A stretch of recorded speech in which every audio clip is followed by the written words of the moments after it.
What's up everyone? Guess what? This is Andre from Localization Academy. This is Localization Basics. In this one, we're going to have a closer look at what the fuck is a BDM. BDM stands for Business Development Manager.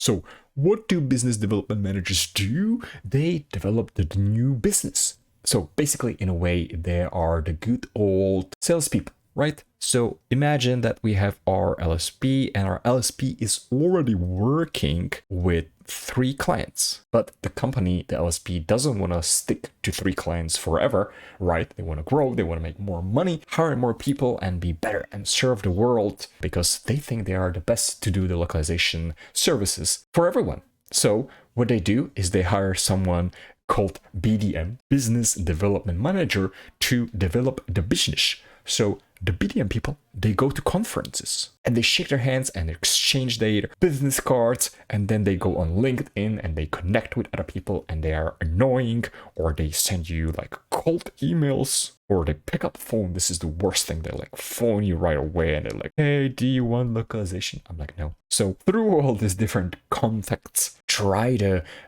establish a relationship with potential customers. So we have somewhere here customer 4 and customer 5, and they're like talking together and they're going for dinners, and they pay a lot of money just to make sure they build trust with these potential customers. And maybe eventually, if the stars align, customer 4 will say, okay, we'll give you a chance, let's start working together. So the LSP will find a new client, and that is basically the role of a business development manager, to find new customers, new clients for the LSP, or maybe even develop the business with the existing customers and sell them new services and grow their accounts. That's it, BDM.